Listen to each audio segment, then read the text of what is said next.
আল্লাহ কাফেরের উপরে নারাজ হবে না, নারাজ আমাদের উপরই হবে।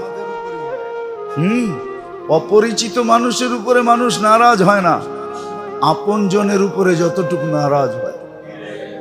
আল্লাহ মুসলমানের উপরই নারাজ। কাফেরদেরকে তো এই দুনিয়াই দিছেন, ওরা এই দুনিয়াই বুক করবে। খোদাদ্রোহী নাফরমানকে আল্লাহ দুনিয়া দিছেন, দুনিয়া, ও দুনিয়ায় বুক করবে। যেই কদিন করবে দুনিয়াই করবে, তারপরে আর ওর ভোগের সুযোগ নাই। আল্লাহ তো আমাদের উপরে নারাজ যে তোরা আমার পছন্দের কোনো মূল্য রাখলি না, তোগো পছন্দের দাম দিলি, আমার পছন্দকে কোনো পরোয়া করলি না, কোনো মূল্য দিলি না। আমি তোদেরকে তিনবার পছন্দ করছি, মানুষ হিসাবে পছন্দ করছি, মুসলমানের ঘরে অস্তিত্ব দেওয়ার হিসাবে পছন্দ করছি, উম্মতে মুহাম্মদী বানানোর ব্যাপারে পছন্দ করছি। তিনবার পছন্দ করলাম, কোনো মূল্য নাই।